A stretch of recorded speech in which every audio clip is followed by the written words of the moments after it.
Números capítulo 23, para já você poder tomar seu assento e juntos alimentarmos desta palavra que o Senhor trouxe ao nosso coração. Números capítulo 23, nós vamos ler o verso 19. Terceiro livro do Pentateuco, Gênesis, Êxodo, Números, capítulo 23, o verso é o 19. Quem achou, diga amém.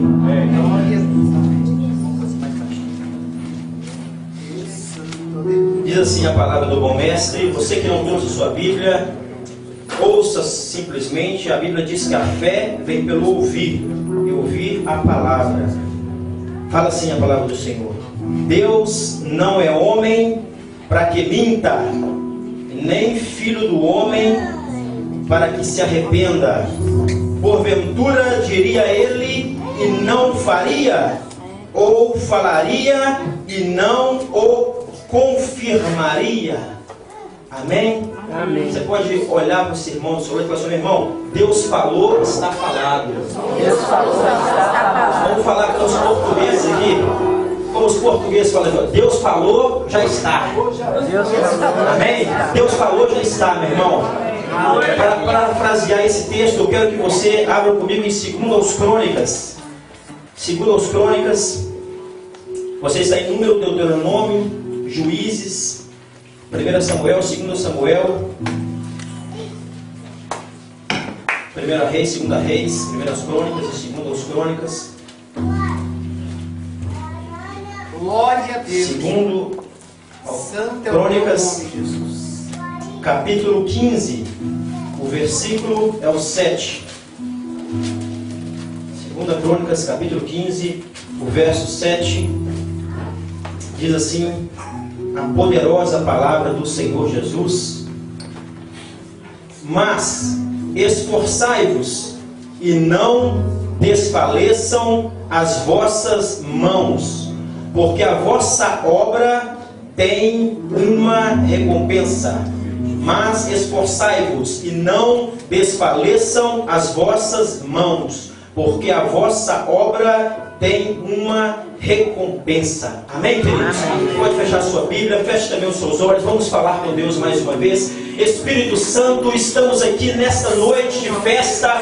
Na verdade, a segunda noite, meu Pai, aonde estamos aqui reunidos para comemorar 4 anos de vitória da Assembleia de Deus Missão Profética aqui em Albufeira. Meu Deus, nós te louvamos porque até aqui o Senhor tem nos sustentado e podemos dizer Ebenezer, meu Pai, até aqui nos ajudou o Senhor. Espírito Santo, subordinado ao tema que foi nos dado, mantendo-se firme em tempos de crise. Eu quero essa noite, debaixo da unção do Espírito Santo, compartilhar aquilo que o Senhor trouxe ao meu espírito nessa tarde. Quando orávamos ao Senhor, meu Deus, eu te peço agora, meu Pai, por uma pessoa que sequer que entrou por essas portas aqui essa noite, meu Deus, que ela venha sair daqui renovada, alimentada, edificada, restaurada pelo poder da tua palavra, meu Deus, porque o vaso não pode nada, não tem nada, não pode simplesmente fazer nada dele próprio. O poder está no Senhor, porque o poder é a tua palavra, é a palavra que tem fogo, a palavra que derrama revelação, entendimento para a sua igreja. Meu Deus, eu te peço em nome de Jesus que todo erro, que toda vaidade caia por terra, que todas as vozes se calem e que somente o teu Espírito Santo fique à vontade para ministrar o nosso coração. Não o que nós queremos ouvir essa noite, mas o que nós precisamos ouvir da parte do Senhor. É o que nós te pedimos e nós te agradecemos. E você que concorda comigo diz glória a Deus. E pode tomar o seu assento adorando a Jesus. Glória a Deus. Glória a Jesus. Bendito é o nome do Senhor. Santo é o teu nome, Jesus. Queridos, o tema que foi nos proposto a respeito dessa 4º aniversário da Assembleia de Deus Missão Profética está aqui diante dos nossos olhos, mantendo-se firme em tempos de crise. É do conhecimento dos amados irmãos, e nós, como pessoas racionais, ou seja, pessoas que usamos a nossa inteligência, porque o que Paulo nos ensina é que nós devemos fazer um culto racional, um culto que eu uso a minha inteligência. Se eu vier aqui nessa tribuna e falar com os amados irmãos que nós não estamos vivendo um tempo de crise, estaria proferindo inverdade da minha boca, porque na verdade nós sabemos que a crise ela está alastrando não só pela Europa, mas por todo o mundo. E eu poderia dizer aqui, crise não somente financeira, mas uma crise de caráter, uma crise de valores. Irmãos, quando nós abrimos a nossa Bíblia, no verso primeiro que nós acabamos de ler, em Números, no capítulo 23, a minha Bíblia diz que Deus, Ele não mente, que Deus, Ele não muda, e que Deus, o que Ele fala, Ele cumpre. O que Deus falou para a sua vida, Ele vai cumprir, queira o diabo ou não. Porque a palavra de Deus não é a palavra do homem, que o homem fala algo hoje, amanhã ele volta atrás e muda de opinião e diz que às vezes até que nem falou. A palavra de Deus é diferente. A palavra de Deus, o que Ele fala, Ele cumpre. O que Ele prometeu, Ele vai fazer cumprir na sua vida em nome de Jesus. Porque a minha Bíblia diz que passará os céus e a terra, mas a palavra do Senhor jamais vai passar.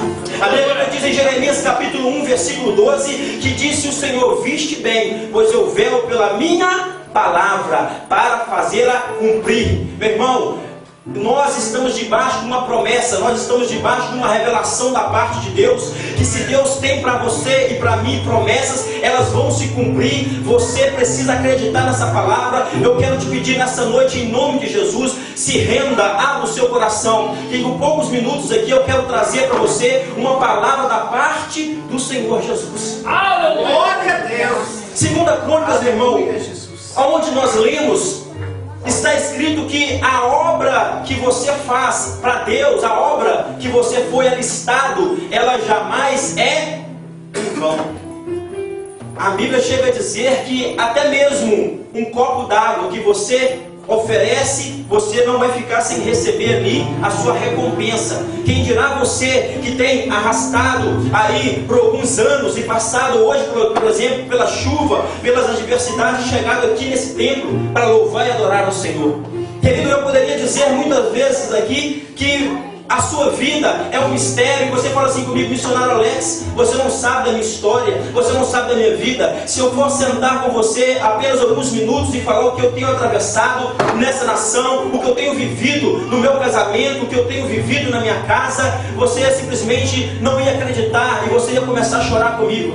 Meu irmão, eu quero dizer uma coisa: lutas e tribulações você vai ter sim, e muitas. A minha Bíblia chega a dizer em Judas capítulo 1, versículo 9, que Satanás, só um pouquinho mais para chamar, que Satanás, ele lutou com o arcanjo Miguel a respeito do corpo de Moisés, que já estava morto. Você pode entender isso comigo, meu irmão? Satanás, houve uma guerra, houve uma peleja ali contra um arcanjo de Deus a respeito de um homem que foi muito usado, que já tinha morrido. Quem dirá a minha vida, presbítero Juliano, e a sua vida, que estamos de pé e ainda fazendo o quê? Arrancando almas das mãos de Satanás para levar elas para o reino da luz. Quem dirá a sua vida que não vai ter luta, meu irmão?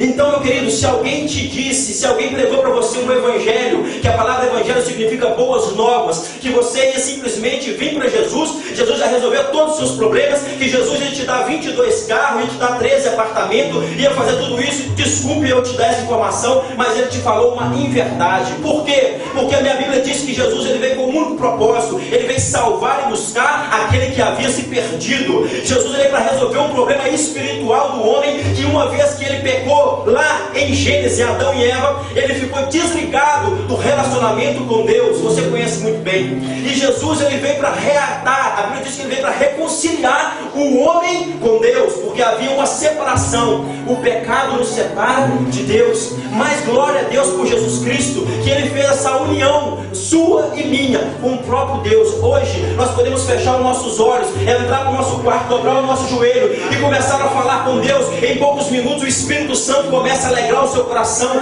Você começa a ver que as lutas eles vão passando, vão indo embora, e mesmo que a luta não passa, você é fortalecido pelo Senhor Jesus. Glória a Deus. Aleluia. Meu irmão, é um grande desafio. E quando o apóstolo Paulo lá em 2 Timóteo, no capítulo 4, no verso 7, o apóstolo Paulo, ele fala algo tremendo, irmão Tiago. Ele fala o quê? Ele fala assim: olha, combati o bom combate, completei a carreira, e fiz o quê? E guardei a fé. Então fala de 3 coisas: combater o bom combate, completar a carreira, e o principal, guardar a fé. Meu irmão, não sei como foi o seu início de caminhada, eu não sei como está sendo a sua caminhada, mas eu quero dizer uma coisa: o que vai importar é como você vai terminar na sua caminhada. Aleluia, Deus. Meu irmão, muitos começaram profetizando, muitos começaram fazendo missões, muitos começaram falando do amor de Deus, mas hoje estão desanimados, abandonados muitas vezes até a fé, e hoje estão dados à desesperança, à falta de fé. Então eu quero dizer, querido, que não importa como você começou, o que vai prevalecer é como você vai terminar na sua caminhada. Aleluia. E Deus me traz aqui essa noite para trazer uma palavra ao seu coração, meu irmão, que queira você acreditar nessa palavra. Os planos de Deus na sua vida jamais vão ser frustrados. Isso tantas vezes. Os planos de Deus na minha vida jamais vão ser frustrados, vírgula, se você estar na posição que Deus queira. Mas como assim? Como assim, querido? A minha Bíblia diz que tinha 2 profetas, aliás, o profeta Elias, e a Bíblia diz que tinha um que era auxiliar do profeta Eliseu, e Eliseu ele estava caminhando com o profeta Elias, e a Bíblia diz que ele almejou algo. O que? Ele queria a unção dobrada que estava na vida do profeta Elias. E aí o profeta falou com ele o seguinte: para você receber o que está na minha vida, você tem que caminhar comigo. E quando eu for tomado, quando eu subir, você recebe um som dobrado se você estiver junto e pegar a minha capa. E ele tinha algo tremendo na vida dele, que se você conhece a história, se você percorre ali o 1 Reis, 2 Reis, você começa a ver que o profeta Elias foi um homem profeta de Deus, usado por Deus. Quem não conhece a passagem de profeta Elias desafiando os profetas de Baal, que caiu fogo do céu e consumiu todo o holocausto? Mas ele tinha feito simplesmente 7 milagres na sua caminhada de fé. E a promessa é que Eliseu ia receber um som dobrado. Então Eliseu tinha que fazer quantos milagres para ser o dobro? 14 milagres.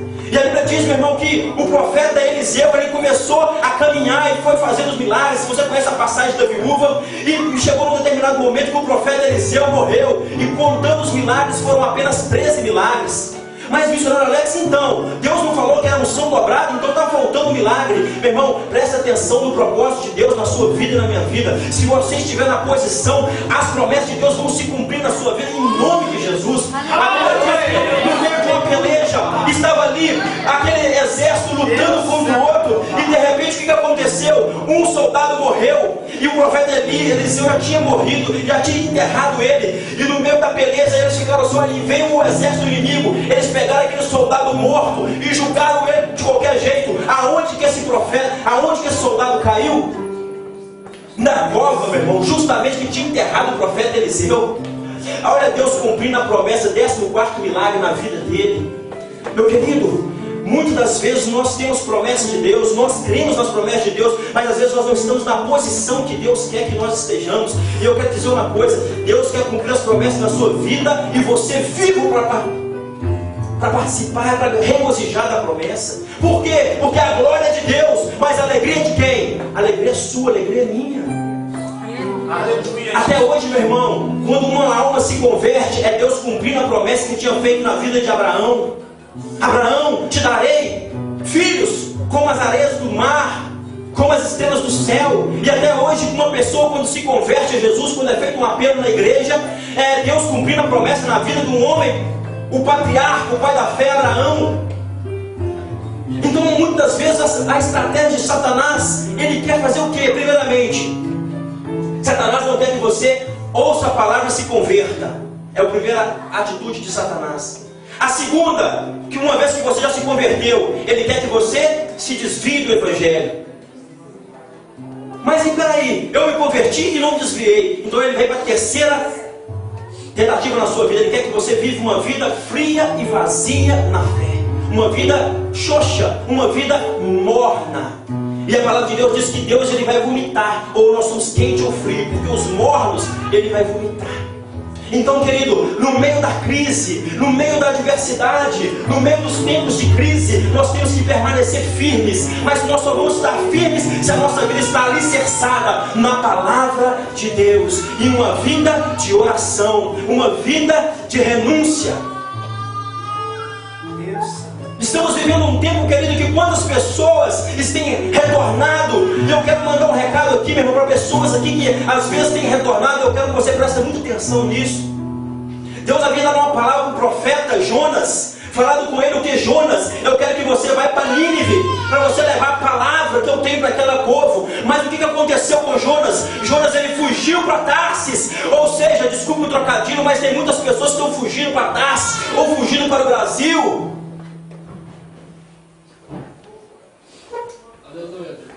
E às vezes tem pensado, Senhor, mas, querido, se Deus te falou para você voltar, volte, vai na fé, vai na bênção. Mas se Deus não te deu a palavra, não te deu a tecla verde, se Deus não confirmou ainda, e você está indo porque as pessoas estão indo, e você está indo porque a mídia está falando que as coisas vão piorar, que essa crise vai passar por mais 5 anos, querido, eu quero dizer uma coisa, infelizmente a sua fé está alicerçada na areia, porque se a sua fé estivesse alicerçada na rocha, querido, você pode ter certeza de uma coisa, se você está firmado na rocha, você balança para um lado, você balança para o outro, você balança para frente, mas você não será abalado, você não vai cair, por quê? Porque ele está firmado na rocha, ele não pode passar vida, pode passar adversário, mas ele não se abala.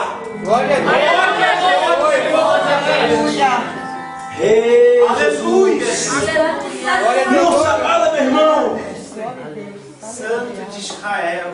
Queridos, eu te falo que falar de pessoas que você ouviu um testemunho, que você assistiu em uma da TV, é muito fácil. Agora, quando você vive algo, eu quero dar um testemunho meu próprio.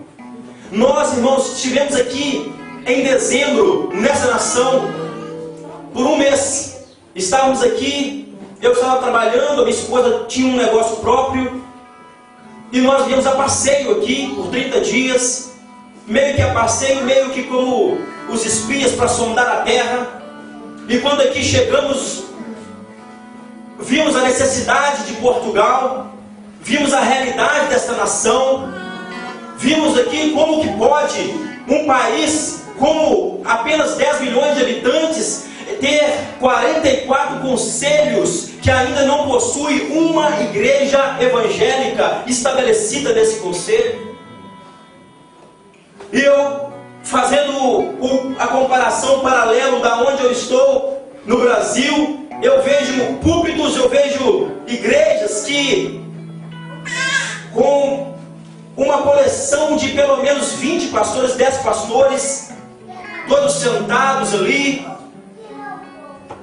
E eu vejo uma nação que falta obreiros, falta abrir igrejas. E aquilo nós somos confrontados. Eu compartilho com a minha esposa.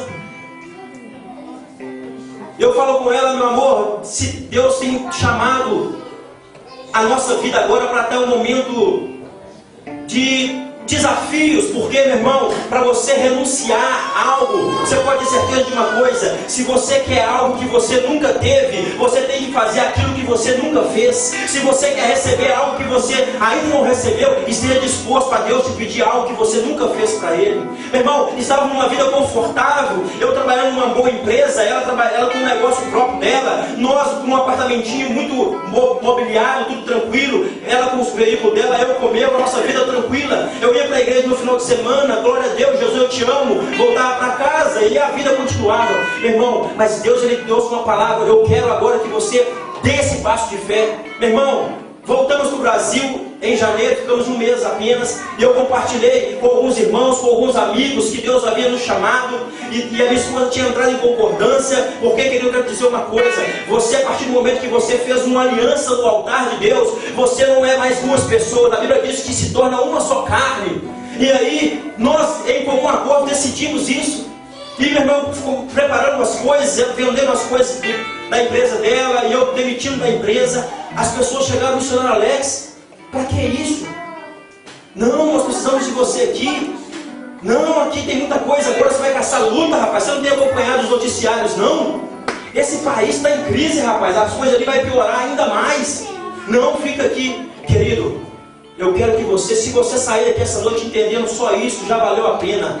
o Espírito Santo, ele te chama para uma grande obra, e essa obra é para você fazer, porque você sabe o que significa a palavra propósito? O propósito é o motivo para qual foi feito. Qual é o propósito do microfone? Aumentar a voz para que eu não precisar de gritar e você ouvir. O propósito dele é esse, foi feito para isso. Qual que é o seu propósito? O seu propósito é de glorificar a Deus e de trazer vidas para o reino de Deus. Então, quando o Senhor te chama para algo, querido, você pode ter muito dinheiro na sua conta corrente, você pode ser uma pessoa abastada de coisas, você pode fazer viagens maravilhosas, mas se você não estiver cumprindo o propósito para qual você foi criado, você vai se sentir uma pessoa frustrada e vazia. Deus Santo, aleluia. Estamos aqui, meu irmão, rompendo em fé. Aleluia. Graças ao Senhor, estávamos morando agora numa casa com 8 pessoas. Meu irmão, e tem sido tempos maravilhosos, tempos de desafios, tempos de crescimento. Deus agora nos abençoou há 3 meses. A minha esposa está grávida, nosso primeiro filho ou filha, a gente não sabe o sexo ainda. Estamos rompendo, meu irmão. E aí você me pergunta, missionário Alex, está faltando alguma coisa? Meu querido, tem um vestido bom e melhor, cobido bom e melhor, e o Senhor tem nos sustentado, e o nosso coração está em paz. E eu te digo uma coisa, Deus está com a sua vida muito mais do que você imagina. Você pode aplaudir o Senhor por essa vitória.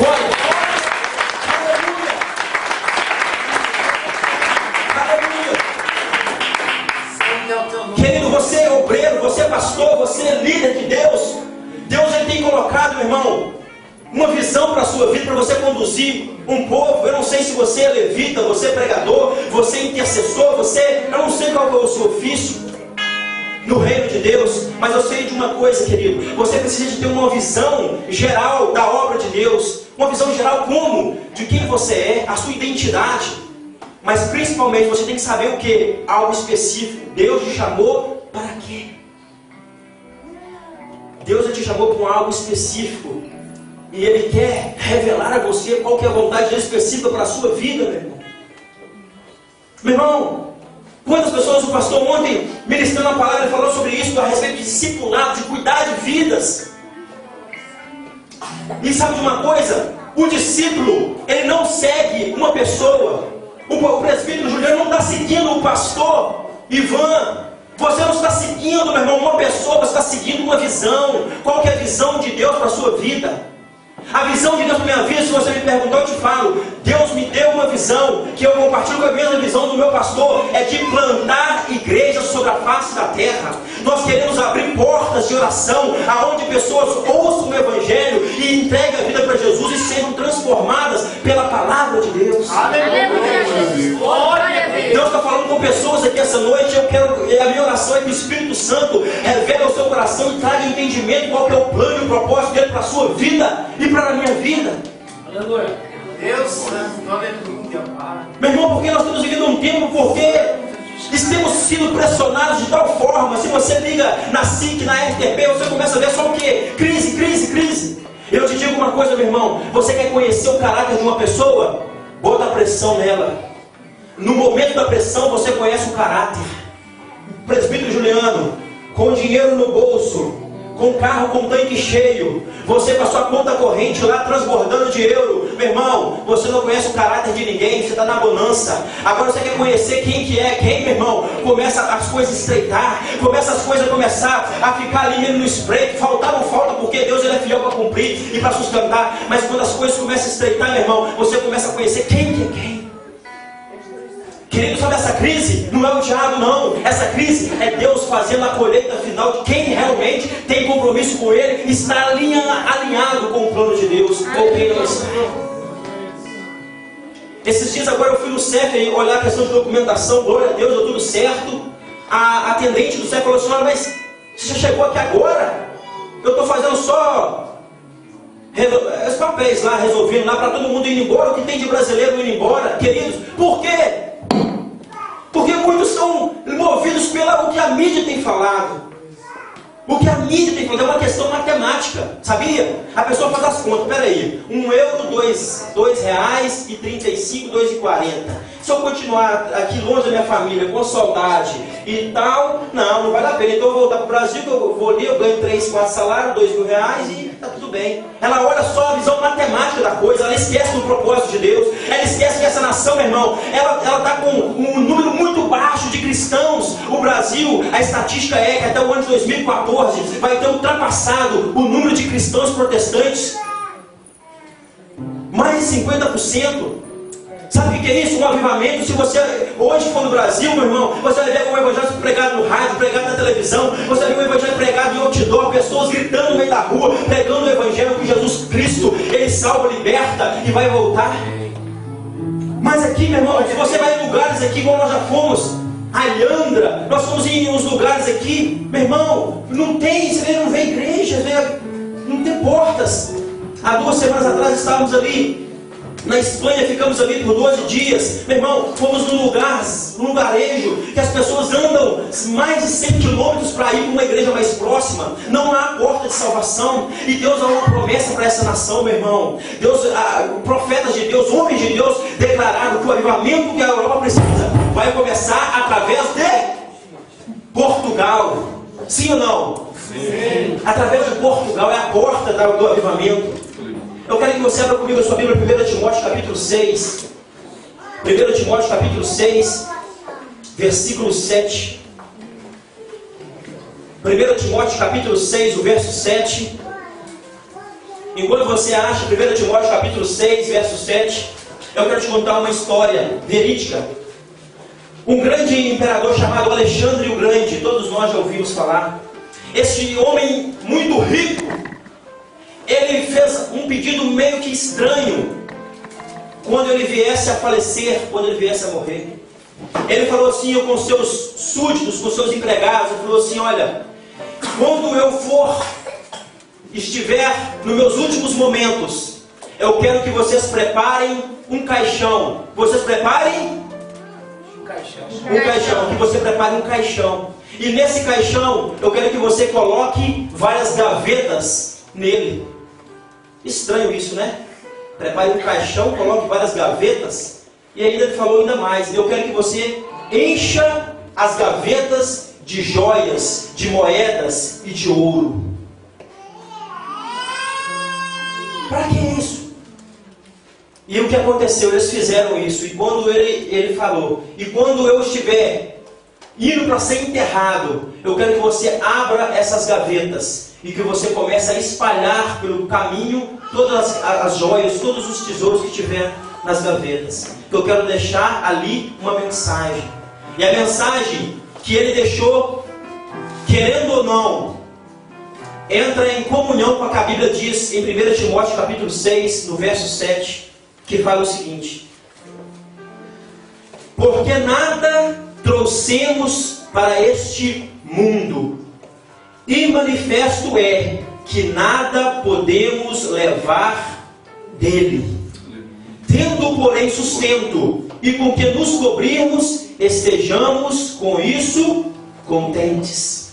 Mas os que querem ser ricos caem em tentação, em laço e em muitas concupiscências loucas e nocivas, que submergem os homens na perdição e na ruína. Porque o amor do dinheiro é a raiz de toda espécie de males. E nessa cobiça, alguns se desviaram da fé e se transpassaram a si mesmo com muitas dores. Conselho de Deus para a minha vida e para a sua: mas tu, homem de Deus, mulher de Deus, foge dessas coisas e segue a justiça, a piedade, a fé, o amor, a paciência e a mansidão. Sabe o que Alexandre Grande está querendo dizer? Eu fui muito rico nessa nação, nessa terra, mas eu não vou levar nada. Os meus tesouros estão aqui espalhados pelo caminho. Meu querido, você pode lutar, pode trabalhar para conquistar coisas, mas entenda algo: o que você conquistar no caixão, você não pode levar nada. Você nasceu nu, e nu você vai voltar, não vai poder levar nada. Por isso, mas o missionário Alex, e aí? E aí, querido, que Deus quer te dar finanças, Deus quer enviar dinheiro na sua mão, sim. Para quê? Para você financiar a obra de Deus, para você financiar pessoas que estão pregando o Evangelho. Porque há 3 formas de eu pregar o Evangelho: ou eu vou pregar o Evangelho no campo missionário, ou eu oro para quem vai, ou eu posso contribuir para aqueles que vão.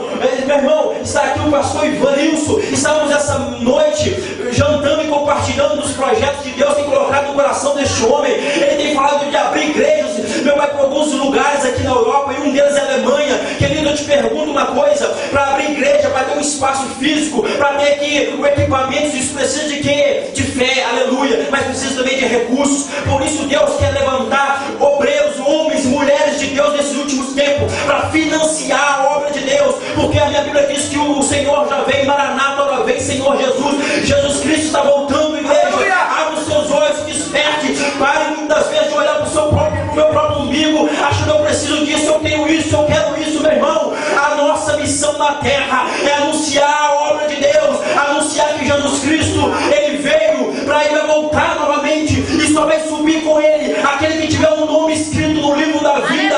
Meu irmão, você estiver pensando que se o Senhor quer te enriquecer para você ficar ostentando riqueza, eu te digo que você está enganado. O Espírito Santo fala, meu irmão, nesses últimos tempos. A obra de Deus é urgente, meu irmão.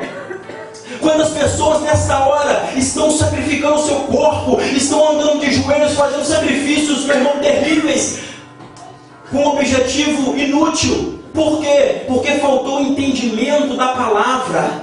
Meu irmão, todos nós somos pecadores, mas a partir do momento que eu entrego a minha vida para Jesus, Ele se torna o meu justificador. Aí as pessoas falam: mas eu não entendo, essa pessoa roubava, matava, prostituía, usava droga, agora falou que encontrou com o tal de Jesus, coloca uma Bíblia debaixo do braço e fala que é melhor. Não, querido, é a graça de Deus, é você saber que você é um pecador, que você precisa de um advogado, como foi cantado aqui pela cantora. O advogado fiel é Jesus Cristo, e quando Ele na cruz do Calvário, Ele morreu ali, Ele levou os seus pecados, os meus pecados, e eu como pecador, era para mim ter considerado ali com Barrabás preso, morto. Mas o que aconteceu? Jesus se fez maldição em meu lugar e nos deu livre acesso ao céu. Por isso nós somos justificados. Justificado não pelas nossas riquezas, não pelo que eu falo assim, ou porque você canta bonito, não, pelo sangue de Jesus, irmão, na cruz do Calvário. Aleluia. Mas em que nós estamos vivendo um tempo que as pessoas têm que querer, mas eu quero mais unção para pregar, unção para cantar, querido. O Espírito Santo, quando Ele sonda o seu coração e o meu coração, e você quer unção, o meu Deus não desperdiça unção, homem de Deus. O Espírito Santo não desperdiça unção. Ele passa o raio-x na sua vida e sonda o seu coração. Ele vê quais são as suas motivações. Quais são as suas motivações? Sabe muito bem, queridos, que você e eu, sacerdotes do Senhor, fazemos parte da tribo de Levi. A tribo de Levi, a herança dela é o Senhor. A nossa herança é o Senhor. Nada mais do que isso. Para finalizar aqui, quantos portugueses nós temos aqui essa noite? Portugueses. Temos alguns portugueses. Nós amamos você, amamos essa nação. Sabe, querido, que Deus, Ele derramou uma unção específica em cada nação. Por exemplo, Estados Unidos, a unção dos Estados Unidos, a unção específica de Deus naquela nação, o dom redentivo de Deus para a nação dos Estados Unidos é o quê? O governo, a liderança. Você já viu? Você acompanha os noticiários, você vê que são grandes líderes. Eu poderia citar aqui vários: Martin Luther King, I have dream, eu tenho sonho. Poderia citar aqui outros homens. O governo é uma potência, eles são administradores. Você vê as criações ali, o próprio Bill Gates, homens que têm uma mente, têm uma liderança. Os grandes líderes de treinamento, Rick Warren e grandes homens, são o quê? Americanos. Então a unção de Deus para aquela nação é o quê? Governo, liderança. Só que Satanás, ele tenta corromper o dom redentivo de Deus na nação. E aí o que acontece? Entrou a soberba nos Estados Unidos, e hoje eles, por muito tempo, pela imponência de achar que são melhores, está indo a grandes derrotas. Você não é tão divulgado, mas os Estados Unidos passa por uma grande abalo. Eu poderia dizer aqui qual que é a unção redentiva, por exemplo, do Brasil. Você vê, queridos, que a unção, o dom específico de Deus na nação do Brasil é a adoração. Nós cantamos aqui quantos cânticos, todos brasileiros. Deus, meu irmão, se você não conhece o Brasil, cada esquina que você vai, cada bairro que você vai, você vê ministros de louvores, cânticos, criando letras, é algo tremendo. Aí você fala assim, mas em Portugal também tem. Eu estou falando de algo específico, meu irmão, que tem um ali, outro lá. Por exemplo, poderia falar, na Austrália tem o Hillsong, e aí? Mas fala outro. No Brasil eu poderia citar aqui vários. É o dom específico de Deus para a nação. E Portugal, qual que é o dom redentivo de Deus para essa nação que nós estamos aqui, queridos? Quando você vê Camões, o que ele disse? Aquela frase que muitos fizeram até chacota, falando que era uma frase que não tinha tanto sentido, que ele chegou e falou assim, olha, aqui acaba a terra e aqui começa o mar. Muitos fizeram até chacota, mas aqui acaba a terra e aqui começa o mar, é óbvio. Camões estava falando algo ali a respeito de romper limites. Porque, meu querido, há mais de 500 anos atrás, na época que não tinha tecnologia, não tinha ocorrido ainda a revolução industrial, as máquinas, os portugueses, meu irmão, eles já estavam criando fragatas, caravelas, que percorriam pelos mares, pelos oceanos, e entravam descobrindo novas terras, novos lugares, e nós brasileiros devemos muito a vocês por causa disso. Glória a Deus. O pioneirismo. Poderia dizer que outras coisas mais, por exemplo, a Bíblia. Quem traduziu a Bíblia primeiro lá é um padre, João Ferreira de Almeida. Toda a Bíblia que você lê a primeira folha, você vai ver lá. Um português. O pioneirismo. Criar as coisas. Só que, como eu disse, Satanás, ele faz o quê? Ele tenta corromper o dom redentivo da nação. E Portugal entrou numa situação que? De comodismo. Com todo respeito aos portugueses, nós estamos aqui, mas você sabe que quantos portugueses, meu irmão, ficam ali falando do passado, ali coloca ali um fado, e às vezes entra ali numa melancolia, lembrando, o nosso tempo, naquela época, meu irmão, o meu Deus, o seu Deus, Ele quer te usar, Ele quer levantar você nesse tempo, nessa geração. Para de olhar para trás, para de olhar o que você deixou para trás, o que você ficou, meu irmão. Deus está falando com pessoas aqui essa noite. O tempo feliz era quando eu morava no Brasil, é quando eu morava na roça, é quando eu morava, meu querido. Hoje é um tempo que o Espírito Santo quer te levantar e te usar para você resgatar vidas em toda a face da terra. Aleluia. Se eu não entender que Deus me coloca, meu irmão, em nação, e quando chego na nação, eu começo a servir a nação, o dom redentivo da nação, eu passo a absorver esse dom redentivo. Por isso que eu não sou bobo nem nada, já logo plantei uma semente dessa nação, meu filho vai nascer aqui em Portugal, eu estou na vigilância. Pegar o que? O pioneirismo, meu irmão. Criar grandes coisas. Querido, eu tenho 31 anos, daqui a alguns anos eu posso vir a falecer. Aí, é claro que eu vou, ninguém vai ficar para semente, mas na minha geração vai fazer coisas tremendas, coisas grandes. Por quê? Porque nós temos o entendimento, nós já oramos por isso e lançamos essa palavra sobre a sua vida. Você recebe essa palavra? Se você recebe essa palavra, expressa para Deus agora. Aleluia! Glória a Deus! Santo é o teu nome, Jesus. O Espírito Santo pergunta para você agora qual que é o nível da sua aliança com Deus. Qual que é o nível da sua aliança com Deus? Você está servindo a Deus quando está tudo bem? Ou quando as coisas começam, parece que está mal, você já quer abandonar o barco? Foi ministrado nesse altar aqui ontem, querido. O barco pode afundar, meu irmão, mas você vai estar firme. Por quê? Porque aquele que prometeu é fiel para cumprir. Deus não é homem para que minta, nem filho do homem para se arrependa. O Deus que eu sirvo e que você serve, Ele vai cumprir a sua vida, a promessa dele.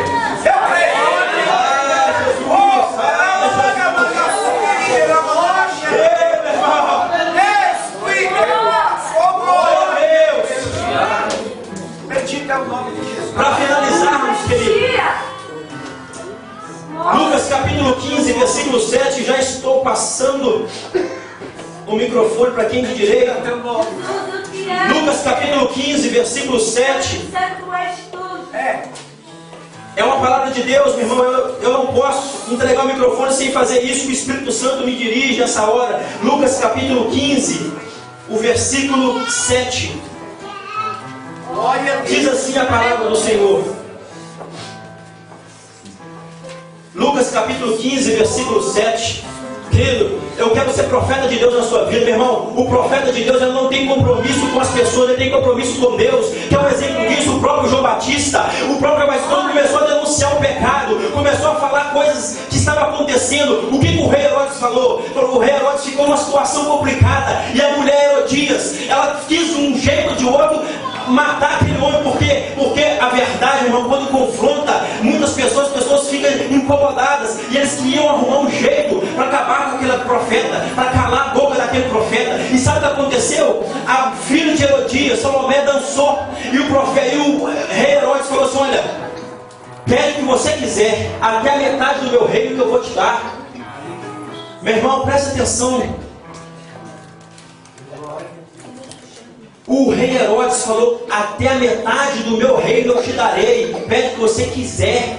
Aquela mulher poderia falar assim: peraí, metade do reino, o rei Herodes? Eu acabou agora, minha aposentadoria está garantida, está tudo resolvido. Mas o que ela pediu? Ela pediu a cabeça do profeta de Deus, João Batista. E foi isso que aconteceu. A palavra do rei não volta atrás. E foi isso que aconteceu, ofereceu a cabeça do profeta João Batista numa bandeja de prata. Mas, querido, eu quero dizer uma coisa: a cabeça de um profeta morto, recebe aí, profeta, a cabeça de um profeta morto vale mais que a metade do reino. Meu irmão, às vezes você tem falado coisas por aí, e as pessoas têm rido de você. Quero dizer uma coisa: podem matar o profeta, mas a palavra dele continua ecoando pela terra. Pastor Evanilson, agora como se fosse assim, agora é o momento de você voltar, a sua história já foi, o senhor vai depois. O senhor é profeta de Deus levantado nessa nação aqui. Levanta essa cabeça e continua falando, denunciando o pecado, porque tem muitas pessoas que vão entrar por essas portas e vão entregar a vida para Jesus, e o nome do Senhor vai ser glorificado.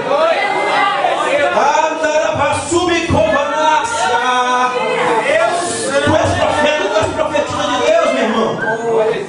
Seu compromisso é com Deus, seu compromisso não é com o homem. Cara, profeta, meu irmão, Deus tem compromisso com o profeta. Mata o profeta que agora, passa poucos instantes, o profeta vai estar com o Jeová, meu irmão. Ah, Jesus, eu sinto a glória de Deus nesse lugar.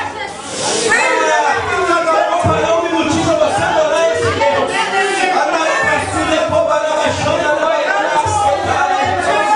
Meu Deus, meu Deus. Oh, Jesus, cantor, eu quero que você cante fora. Eu quero que você fixe os seus pés nessa hora.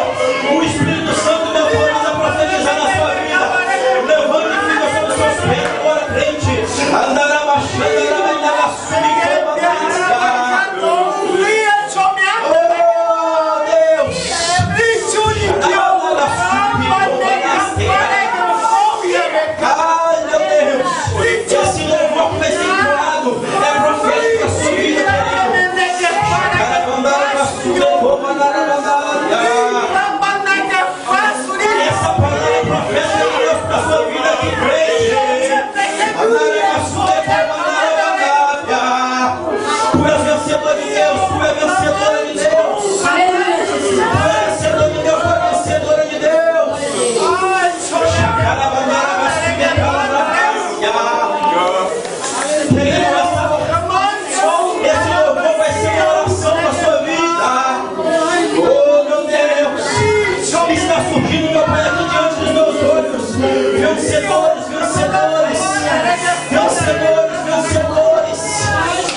Como que vai ver que as cantoras vão?